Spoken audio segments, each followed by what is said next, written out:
கர்த்தர் என்னை சாட்சி அனுப்பிட்டு கர்த்தருக்கு கொடான கொடி நன்றி எடுக்கிறேன். எஸ்தர் ஒரு பாட்டு பாடினாங்க, உண்மை நம்பி வந்தேன் நான் வெட்கப்பாட வந்தேன்ற மாதிரி. உண்மையாக நம்ம அவரை நம்பி வந்ததுனால நான் வெட்கப்படாமல் கர்த்தரே இது வரைக்கும் பாதுகாத்துருக்காரு. என்னை இது வரைக்கும் என்னை வழி நடத்துவார். இனிமேல் அவர் தான் வழி நடத்துவார். இன்றைக்கி நான் காலையில் சர்ச்சுக்கு வரல, எனக்கு வயிறு வலிக்குது அப்படின்னு சொல்லிட்டேன்.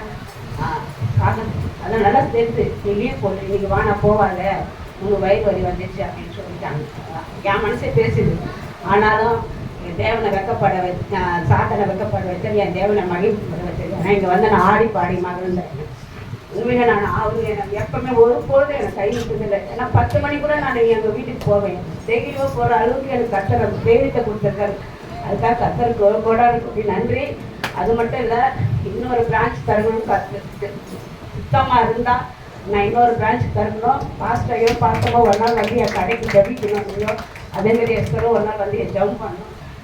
நான் இன்னொரு பிரான்ச் தரணும்னு கர்த்தர் எங்கே காட்டுவார் தெரியல. கர்த்தர் சித்தமானால் நான் கரெக்டாக நீங்கள் எல்லோரும் ப்ரே பண்ணுங்க. கர்த்தருக்கு கோடான கொடி நன்றி எடுக்கிறேன். உண்மை